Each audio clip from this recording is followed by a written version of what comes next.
继续来看陆军269旅一个排长4月16日的营区来自杀，家属今仔日第一届对外来说明，这个轻生的排长伊的妈妈讲，后生受到霸凌，一个人爱做5个人以上的工课，开会时阵毋是防骂真菜，无就是防骂是废物，甚至爱开家己的钱，甲部队欠缺的设备甲保护齐全。若讲到这个陆军269旅，恐惊是真有问题。讲7个月内，都有3个官兵来轻生自杀。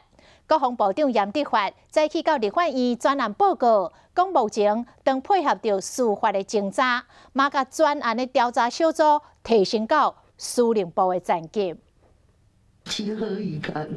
在军中，一个军官可以发生这种事。一个讲到过身的后生，就一直流目屎。陆军机部269旅李部练姓的中尉排长，4月16日营区自尽，经过半个多月，家属头一摆出面控诉死者去互人霸凌。他一个人是做5个人以上的工作，开会的时候都被骂菜牌，不然就是废物，甚至他的旅长来我们的商场，竟然跟我讲说。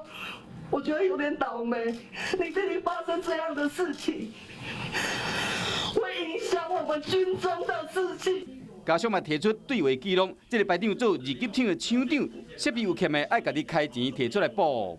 我们严禁自购料件，正常消耗的就循零附件的补给。不正常的，那不正常的遗失，你如果是在演训的，这也没问题。那如果说是其他的因素，那就按照它的残余价值来赔。